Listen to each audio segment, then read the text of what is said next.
saying men should be dangerous. By dangerous, that implies I should be ready to threaten someone, to hurt somebody. No, you should be capable of it. There's nothing to you otherwise. Welcome to the Dangerous Man Podcast, where we talk about how to become a better man, take responsibility for our mission, create value for others, and the many failures and lessons we've learned along the way. Stay dangerous.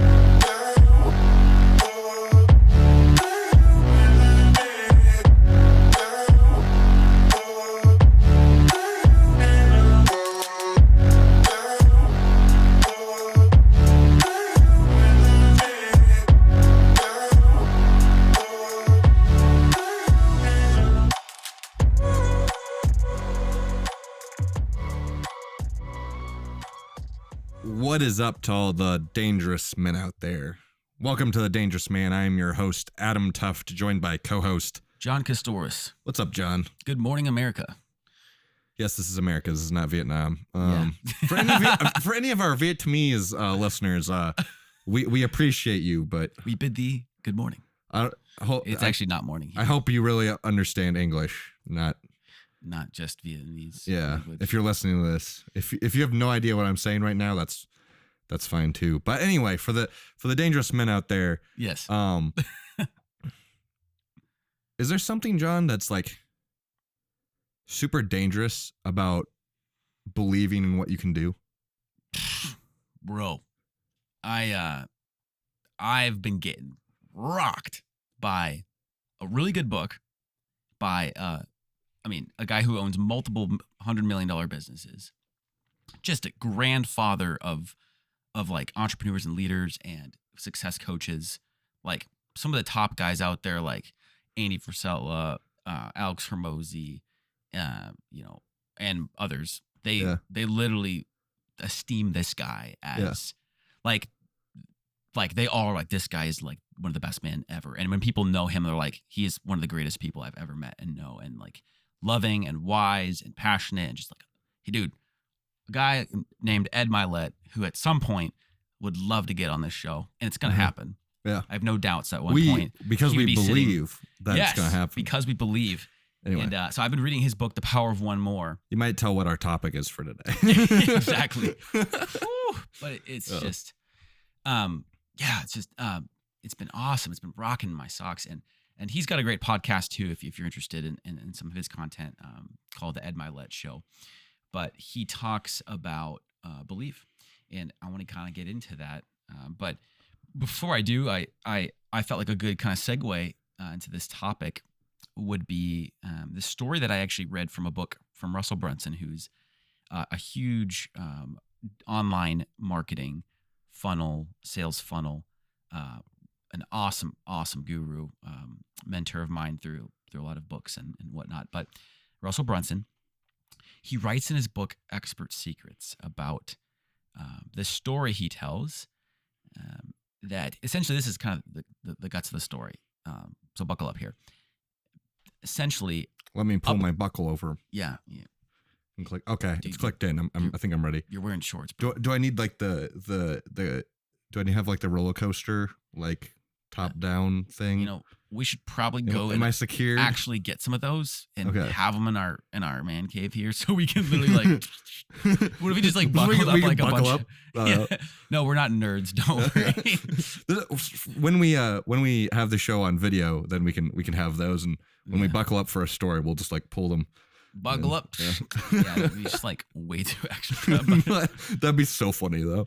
I'd kind of do it just to, anyways. So I'm buckled and strapped get this, in. Adam. Get this, Adam. Yeah. Up until May 6th of 1954. Okay, so bring yourself back in time. About 70 back. years. 70 years. Yeah. Up until May 6th of 1954, nobody ever in the history of humanity was able to run a sub 4-minute mile. So no one was able to run faster than 4 minutes for a single mile timed. Which is super fast, by the way. Yeah, that's it. I think the fastest mile I've ever ran, I think, is like 6:40. Dang. So it's like cutting it down by over a third. Yeah. I mean, not only has it not been done, but people literally had this belief, Adam, that it was humanly impossible to run faster than that. And it was a pretty widely, from my understanding, it's a pretty widely accepted kind of like, this is just can't be done. Like it like cannot be done. Yeah, it's outside of the range of physical ability of men, of humans, of men. And that was kind of a belief that was held, right? Was it's impossible. And so on May 6, 1954, picture this. You're on a rainy road in good old Oxford, England, and on this, this road racetrack. And this man named Roger Bannister, which Roger is Bannister. a badass name, by the way. Roger. Hey, Roger, Mr. Bannister. Yeah. I hope he's a doctor. Dr. Bannister. Dr. Bannister. He sounds like he created some kind of like. I mean, if he runs really fast, he's probably not a doctor, but He's probably a wizard, though. Wizard? On his legs. You know what I'm saying? Yeah. The man's fast. Yeah. I don't know. He could be a doctor, though. I don't know. Or is he a knight? He's Sir Richard Bannister. Sir Richard Bannister. I had no idea. Anyway, the guy is freaking a legend because on that day, he ran a 3-minute, 59.4 second mile. So just edged under that 4 minutes. 0.6 seconds. So I guess 6 milliseconds or 0.6 of a second? 0.6 of a second. Yeah, that'd Yeah. be more accurate. Under. Yeah. But he literally broke a 4-minute mile. And you might be wondering, like, that's really crazy. Like, I mean, up until 1954, it had never been done, and all of a sudden it had been done. But why does that really matter? And this is what the cool part of the story. Russell is describing this in his book. He says, because just 46 days later, think about this. Up to that point, years, never happened. Everyone thought it was impossible. Yes. Like they thought, like literally, like could never be physically, done. your legs could not swing that fast, and like the physics of it didn't work. Days later, John Landy broke his record. Is John Landy an American or? I don't know. Okay, I'm assuming he's American because let's stick on target here. 46 days and he broke it again, and somebody broke it after never being done. And now 70 years later, up to this point, more than 1,400 runners have run sub 4-minute miles. And I think this is crazy because, I mean, yes, it's like, okay, we have better technology now, probably better nutrition. Like people can probably train better. And like, I could see how a lot of people could do it now in 2024. Yeah. But, in 1950s. Yeah. But what's crazy is how quickly that was broken after never being done. Yeah. And I don't know what this John Landy guy's thing was, but this is kind of how Russell talks about it. He says, look, in every kind of aspect of life, there are these what we consider to be 4-minute mile impossible goals or ideals. Yeah. And what happens is one guy comes and he breaks what you thought was possible.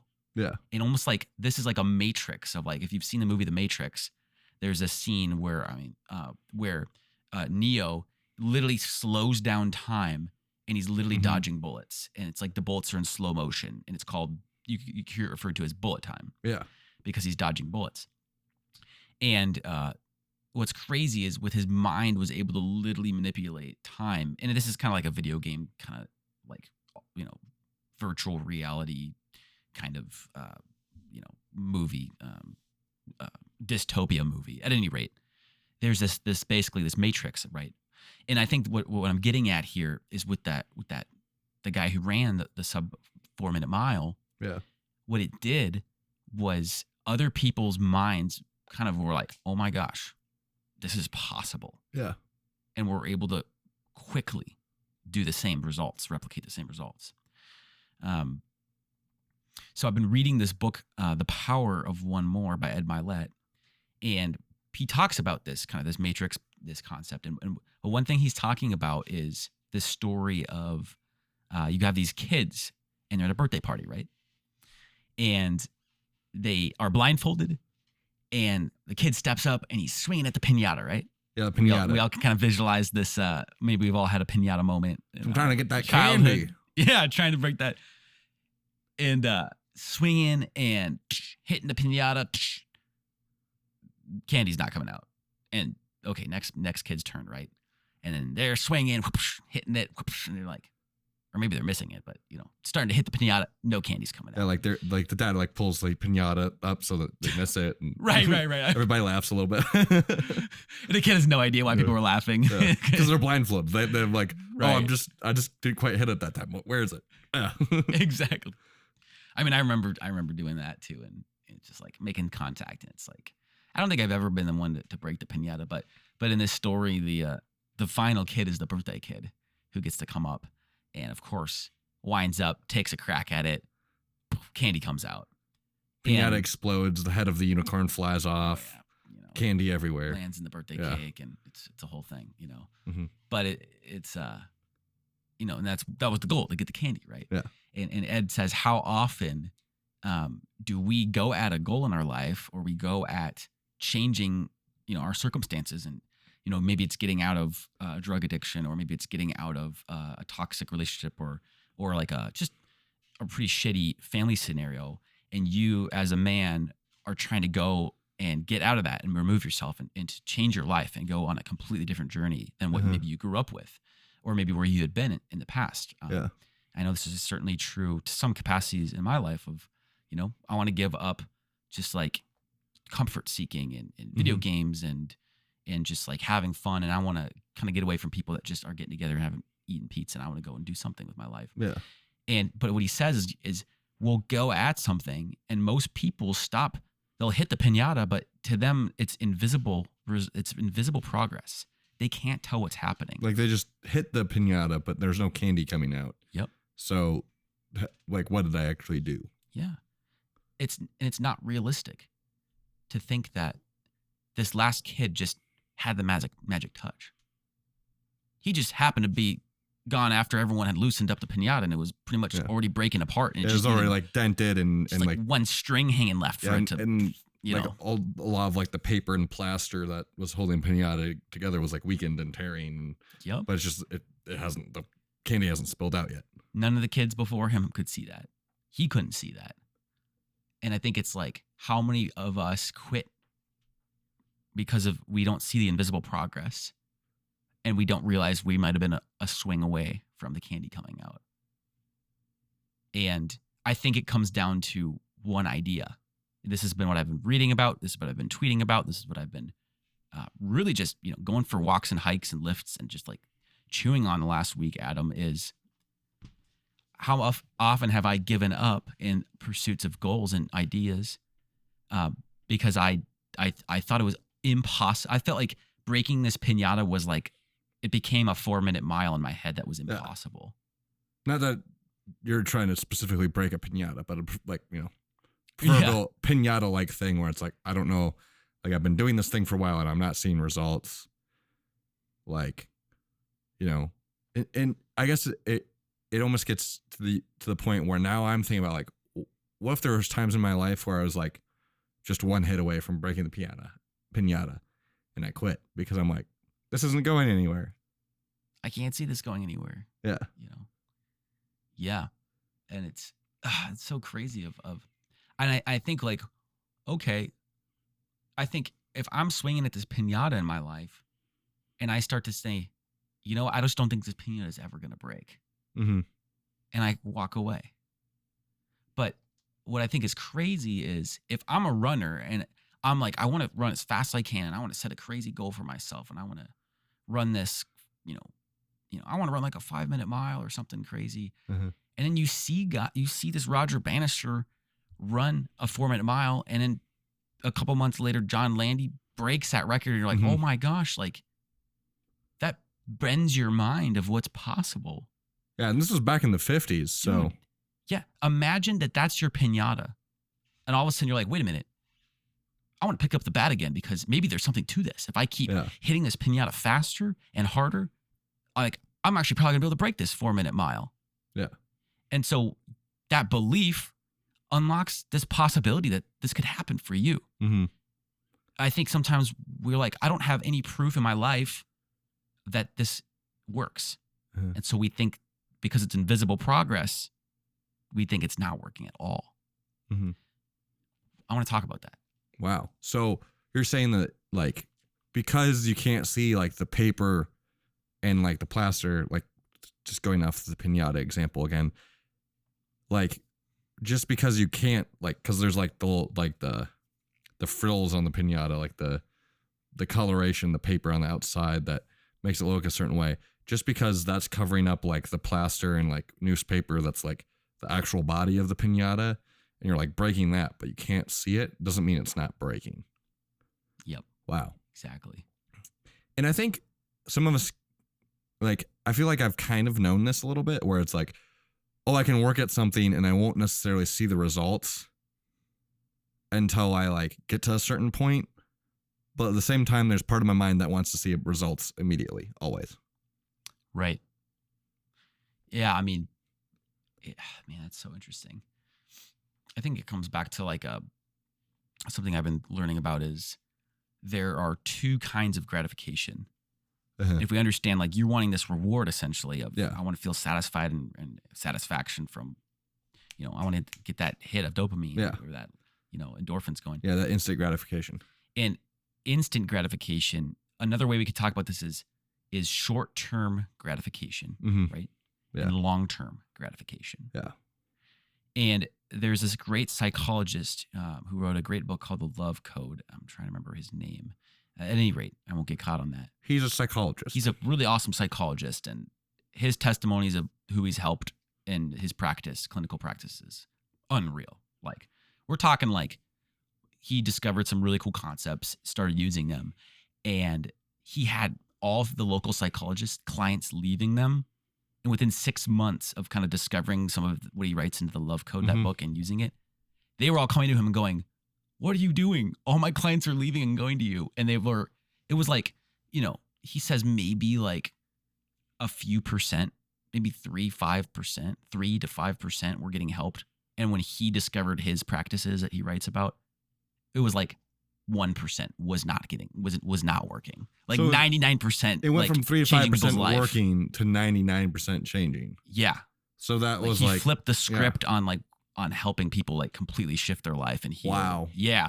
And so that's why everyone was hearing about him and leaving. Within 6 months, he was like booked out for like 3 years. Anyways, this guy's awesome. And that's what I wanted to say. But one thing he talks about is he researched this shit and he was like, short-term gratification is always, when you seek that, it always comes out of a programming in your mind of, I have fear in my life about something. Therefore, I grasp at some short-term, gratification. It's always based out of a fear of some sort. Always. So is like, what would an example of that be? Like, I'm just like, I'm trying to think maybe even in my own life of like, you might watch like TV or do something that's just kind of like some mindless entertainment or whatnot. Because I don't know, you'd want to, I feel like a lot of people use like video games or watching TV or just scrolling on social media as kind of like an escape from pornography. Yeah, pornography as well. They use it as like an escape from like something in their life that isn't necessarily going the way they want it to. But realize like if they don't actually work on that thing, it's not going to go the way they want it to because they haven't actually worked on it. They're just escaping from it briefly. That's exactly what it is. It's like, and then I've had this in my life. It's like, man, like, I don't know that I could ever have a successful business or, make, $10,000 a month. And I'm like, I just don't think that's ever gonna happen. Or it's like 10 years or 20 years in the future. And then kind of out of a little bit of despair, it's like, oh, so I'm just gonna like watch TV and kind of drown my sorrows. Yeah, it's like, well, that'll be 10 years down the road. I got time. I'll just watch this movie now. Yeah, exactly. Yeah. And so that's like, it's like, well, I don't believe it. And I'm afraid it's not going to happen. And that fear makes me go short-term gratification. Right? Wow. Catch the drift there? Yeah. And so that's a pattern that keeps me in a state of stress. And as this guy talks, this doctor talks about, and it keeps me, the cortisol in my body is released and it puts my body into fight or flight mode. Wow. And then I just have to medicate it with some kind of addictive behavior or some kind of pleasurable short-term gratification. But the root of it is just a fear that I have And really what I want is to do something great with my life. Wow. But I don't believe I can do it, coming back to belief. And so I fear short term. Long term gratification is always faith based. Interesting. Because I believe that this is possible, I'm going to take the necessary action towards it, even if it's not with me yet and it's in the future. Yeah. Example, in my life, it's like, oh, I'm not going to lift weights and instantly be like built. Yeah. And so, out of fear that it won't happen, short-term gratification. But if I have faith, I'm going to commit and be consistent to it. Yeah. Long-term, I'm going to achieve it. Yeah. Like this is like, I had faith that I would gain muscle if I went to the gym 6 days a week. Well, that was like, I'm like believed in that and started doing that last July, and now I'm bigger than I was. And getting huge, dude. Yeah, and I'm starting Adam's getting built. I just started a crazy bulk. I call it the Hormozy Bulk Insanity because it's based off of a insane bulk that Alex Hormozy did back in I think 2015 or something like that.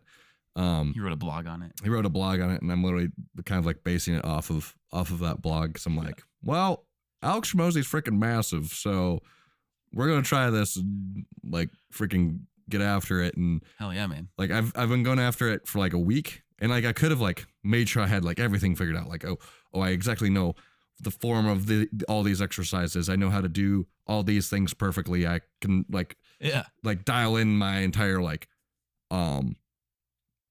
my like my macros, like making sure my food is all planned out and everything. But literally it was just like, I'm going to be starting this like shortly after 75 hard. And it was like almost like a week had gone by since I completed 75 hard.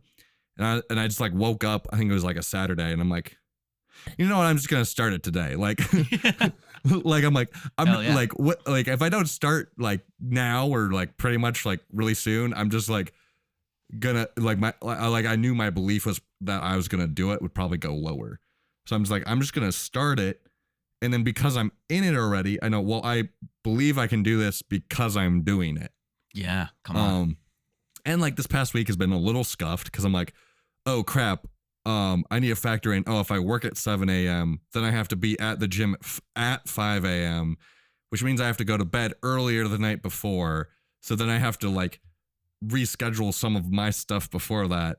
And like that just didn't necessarily go as planned this week. So I'm like, okay, well, now I can like adjust. So it's like I kind of got my ass beat a little bit by it, but I almost take like solace in that because I'm like, well, I think just also from what I've learned from doing 75 hard is like, because I know I'm like doing something that's very difficult and I feel like I'm getting my ass beat, I'm probably growing a lot more. Yeah. Right. It's like if you're totally out of your comfort zone, of course you're gonna get stretched. Yeah, like if you're completely in your comfort zone and like nothing makes you uncomfortable and you're just like chilling, think you're growing much?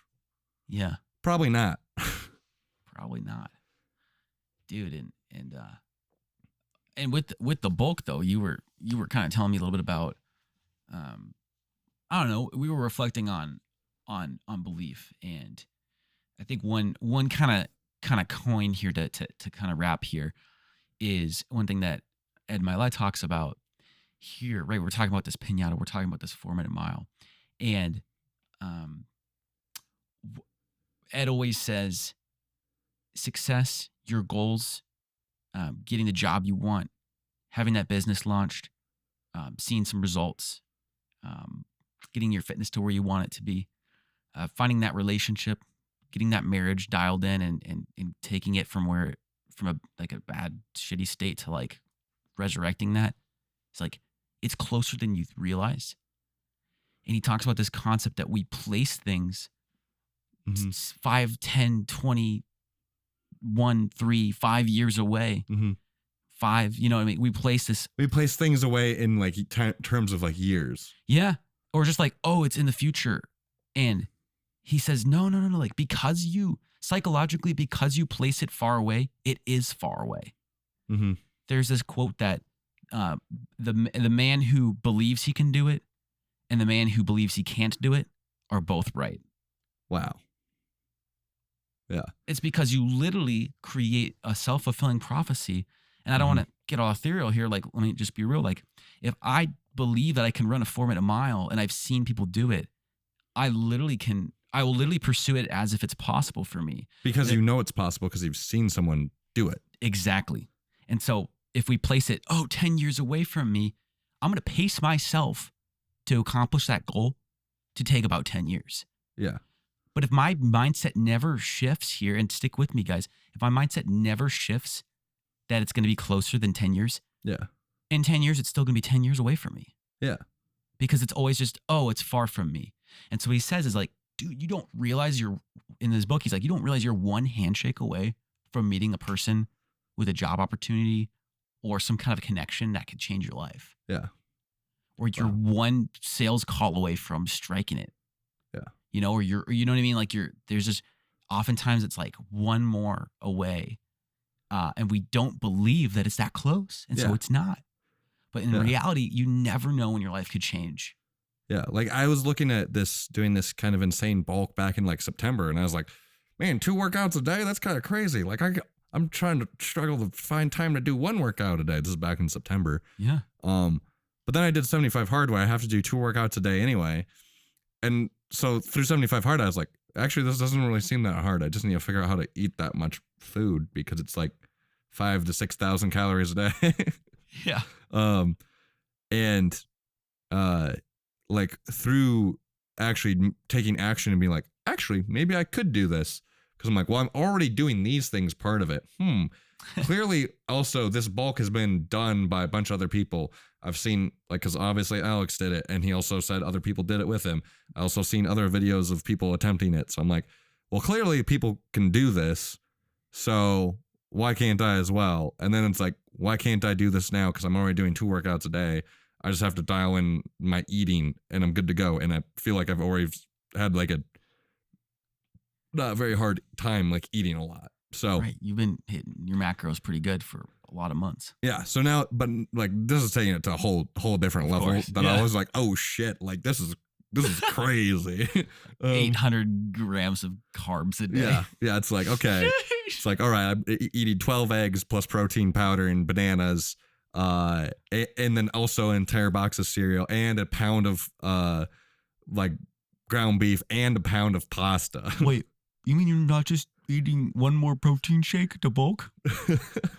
Yeah, it's interesting how like some people think like when they work out, like, oh, I just drink a little bit more protein after I work out and I'm gonna get big muscles. It's like actually you have to like slam a ton of food and like increase it and be like have your macros every day in order to really like properly get it done. And my macros were like messed up like one day this week, and like I've like very much felt it in the gym the next day, and I was like, oh, this is okay, this is why you hit macros. Yeah. Like I kind of already knew this, but like I feel it like way more heavily now because my macros are so much higher than they were before. Dude. And it's actually, I want to kind of say one more thing here on that note of one kind of thing that's really blown this open for fitness in my life has been seeing other people around me go through huge transformations physically, you know, like we're talking about this 4-minute mile, right, Adam? Yeah. And it's like, okay, like what types of things in my areas in my life have I placed super far away from me and not believed it was possible. Mm-hmm. And I think what's interesting is I've really been kind of reflecting on that a little bit. And one thing that hit me was like seeing you, Adam, in July start to like get consistent with fitness, going to the gym every day. And actually, like I have a lot of friends that have worked out a lot, but like you're like one of the friends that's actually like eaten enough protein to actually get gains. And like you researched it and you're like, okay, I need to be hitting, this is kind of Alex Hormozi's formula. And then you did it. It's like, and he's big. So I've like been using Alex Hormozi as my inspiration for fitness. Cause I'm like, well, at one point he was smaller and now he's big. So clearly he knows a thing or two. Right. Yeah. Just kind of hacking he's he's done. He's ran that 4-minute mile or sub 4-minute mile in a way of like the thing that I want to accomplish, he's done. So You believe you can do it. yeah, so I believe I can do it, and that's why I'm doing like his bulk. Cause I'm like, well, if I do this, I'll probably get similar results to him, or at least like Come on, in that man. direction. Whew. And yeah, and similarly for me, just like seeing how you've put on a lot of muscle and seeing how like, and I don't mean this in a bad way, but I mean I don't think you always had a lot all the same type of know-how in the gym and working out. Yeah. Because I remember working out with you, and it was Oh, for sure. Like I remember I was giving you pointers and stuff. Now when I go to the gym, you're like confident. You're like, okay, you're doing this, John, and then I'm like, dang, this is awesome, man. But it's like it comes back to like I've been working out for about 25 days consistently, and like my before and after photos for about a month are like nuts. Yeah. And I've been eating a ton of like my weight or more in protein every day, and I've been like going and putting out at the gym, dude, and like I'm starting to get chiseled, and it's like. A lot of that belief has been seeing you do that and be like, this is super possible to do. Yeah. And you know, wow. I think the closer to home it is, like the more impactful it is, right? Because like you and me, we see each other just day to day. We grew up. So it's like anything John does, I'm like, what? Like I could probably do that. Anything I do, John will be like, I could probably do that. Yeah. Because we come from the same background. Yeah, because it's like there's literally no reason why. Like we come from the same background. There's literally no reason why I can't do the same thing that he does. You know, so powerful, dude. Yeah, and I'm so grateful to have guys around me that can do that, can go after certain things and like achieve something in an area that I want to achieve something in. It's like, well, if they can do that, clearly I can do that too because we came from a similar background. And that's the power of this podcast, man. And that's like really the tribe of men that are living to change their life, to have a new life, and to go and do dangerous things and go and just overhaul their past and just, you know, get on something new. And it's just like, that's what's so cool about our Dangerous Men's Club is like getting to be around guys like Adam, Peter, Danny on the podcast. Yeah. And many others that are literally like starting to silence their bitch voice and take ownership of their life and go, no, I'm not going to like settle for average. I'm going to go and do something great with my life. And getting to just have the synergy of like us being in the same room. Like, bro, I feel like we bounce ideas off each other and grow so quickly. And so, yeah, I mean, that's why we started this podcast, right? Because like me and John just had conversations like, man, this would make a pretty good podcast. And I think that happened like 4 or 5 times and we're just like, well, why don't we just make a podcast? Yeah. Well, John knows audio engineering stuff, so it wouldn't be that hard to set up. And it wasn't. Yeah. So it's like, well, just buy some of the equipment and send it. So you know, now we're however many episodes in. I don't even know what episode this is. It's like 50s, upper 50s. Upper 50. I'm just gonna say it's like 59. Yeah. So if you want to get involved in what we're doing, you know, join the movement. We want to help other men be dangerous. Then definitely drop my Instagram's in the description. So reach out. Would love to connect with you guys. So kind of a thought that I had when it comes to belief is send us home, man. Like if I'm struggling with something, if I have a goal of like, this is the thing that I want to achieve. Like I want to, you know, for instance, like one of your goals, John, has been, I want to make like 10 grand a month. I want to, you know, like, oh, I want to get married, like to like an awesome woman. Like I want to like build my own business. I want to like get like freaking massively muscular, all these like cool things. And if we have those goals that we're trying to go after and we're like getting stuck, we're like maybe feeling the kind of those, you know, kind of our subconscious grabbing at us and trying to pull us down into like, to, you know, that personal growth stasis. And we just feel like we can't like break out of that, rather than focusing on like the nitty gritties of like, oh, I need to, you know, in order to get more strong, I have to, you know, sleep more and eat more and work out more. Obviously you have to do those things, but rather than focusing all of our effort on those things, actually look at why do I not believe I can do this thing? Because I've experienced a lot of times where it's like, oh, like maybe I can't do this. But realize what that phrase is. Maybe I can't do this. That's a lack of belief statement. Wow. Yeah. What if rather than focusing on like the little tiny little nitty gritties, is why don't we focus on, and this is something that I want to apply in my life, is why do I not believe that I can do it? What decreased my belief in this? Because at one point I said, I'm going to go do this. Obviously me wanting to go do that means I at least believe in it some. Yeah. But now that I'm like, I don't know if I can do this, I believe in it a little bit less now. But generally something you want to know why. Yeah. So what happened? Like what I feel like I should look at is what decreased my belief? Is there something that happened that decreased my belief in me, accomplishing this thing? Like when it comes to like me starting this bulk, like, okay, maybe something was a little jank about my shoulder. I'm like, oh, maybe I can't do this bulk because my shoulder's going to freaking be destroyed. Wow. That fear coming in. Yeah. And it's like, okay, well then maybe I got to just delay it. But I'm like, actually I can probably do exercises and then my shoulder will be fine. And then I just hit the bulk anyway. But it's like, okay, am I letting that like limit what my belief is happening for what I'm doing, what I'm accomplishing? Like actually just look at what actually caused my belief to be decreased. Because wow, come on, dude. I think if we look, so good, guys. If we look at the belief that we have and look at what has made our belief go down and to get rid of those things and to look at the things that will make our belief in our dreams and our goals higher and do those things, everything will seem so much more attainable. And through that will become so much more dangerous. Just what would it look like, Adam, if we took that to heart? Like if I'm sitting down, you're sitting down every day and we're going, okay, where's my belief at here with this goal?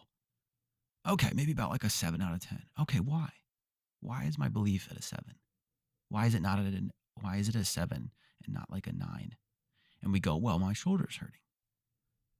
And then be like, okay, well, what am I going to do to address that? Yeah. Like, I think as soon as we see something as a roadblock or as like a reason I can't do it. Yeah. And people are like, oh, I can't do it because of this and this and this. Well, what if this is, Ed Milet talks about it, what if this is just a speed bump? Yeah. And we needed to change the way we look at it. Mm-hmm. Because I'm looking for ways to believe Yeah. and get there, not for ways to deter me and go back to the super average messed up life I used to have. Yeah. I don't want to go back there. Don't turn the speed bumps into walls. Turn the walls into speed bumps. Yeah. And what would it look like if we were asking those questions? Why? Reflecting, learning, writing that down, and then solving that. Like, what would it look like if we had men in this kind of community, in Minnesota here? Yeah. What if we had the men on the street? What if they were going home and going, okay, what's holding me back from going to having greatness? Yeah.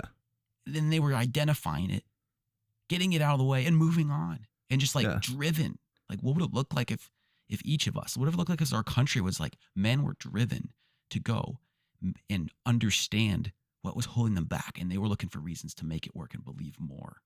And if we're always fighting to have more belief, wow, what would America look like? Completely different, dude. Completely different.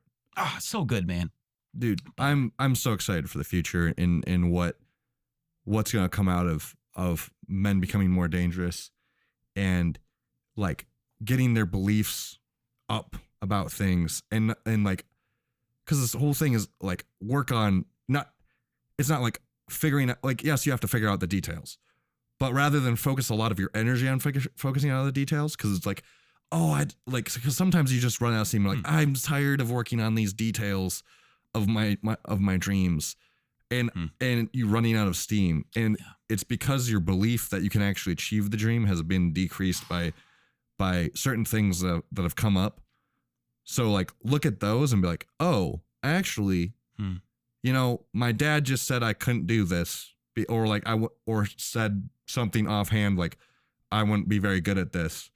So like, that sucks. But also, like, he didn't necessarily even realize how much that affected me. And really, like, actually, he doesn't know about these parts of my life because I haven't really necessarily like talked to him super deeply about them. So why am I letting that little thing destroy my belief that I can go after my dreams? You know? So I think my intuition basically in this area says, like, if we raise our belief and figure out why our once strong belief in our dreams has been diminished, and actually moving those out of the way, we'll have way more gumption, and we'll see that our dreams are way closer than we ever thought. Yeah. Just find that person, influencer, author, athlete, entrepreneur. Find that person that's breaking that 4-minute mile in your life in the area that you need it to give you that belief and to trailblaze behind them. I just encourage you guys, do some searches, look that up, because I guarantee you start listening to them, reading them, watching some videos, and your belief is going to change. And so let's be guys looking for more reasons to make it work. Yeah. Not looking for reasons to fail. Yeah. Freaking claim your greatness. Share the show if you want to help other men embrace danger and become truly great. You've been listening to The Dangerous Man. Join us next time. Until then, claim your greatness and stay dangerous.